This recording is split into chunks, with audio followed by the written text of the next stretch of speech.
Hello guys, welcome back to my channel. তো দুপুরবেলা মা আমায় বললো যে সর্ষেগুলো ছাদে দেওয়া আছে, একটু নেড়ে দেয়। তো আমি যাব দেখে আমার পাগলিটাও আমার পিছন লেগেছে যে আমিও তোমার সাথে যাব।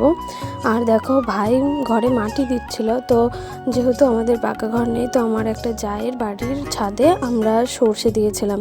কিন্তু ওই দিদিদের ছাদে যাওয়ার সিঁড়ি নেই, বাঁশের মই বেয়ে উপরে ছাদে উঠতে হয়। তো আমি খুবই ভয় পাচ্ছিলাম উপরে উঠতে, তবুও ভয়ে ভয়ে উঠেছি, কারণ উঠতে তো হবে। মা বলেছে সর্ষেগুলো মেলে দিতে যেতে হবে। তো ছাদে উঠে বাপরে, সূর্য মামার এত তাপ আর এত জেদ দেখে আমি তো পুরো অবাক হয়ে গেছিলাম। আর এদিকে দেখো, আমার যাওয়ার আগেও আমার যে ছেলে আর মেয়ে দুজনেই উঠে পড়েছে ছাদে। আর উঠে দেখো সর্ষের মধ্যে কেমন খেলা করছে, গড়াগড়ি দিচ্ছে।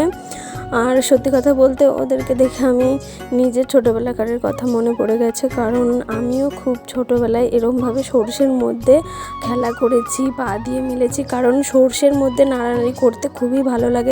তারপর আমি সর্ষেগুলো মেলে দিচ্ছিলাম, আর দেখো আমার মেলে দেওয়া দেখে ওরা খেলা করতে করতে উঠে আমার পিছন পিছন ওরাও সর্ষে মেলতে লেগেছে।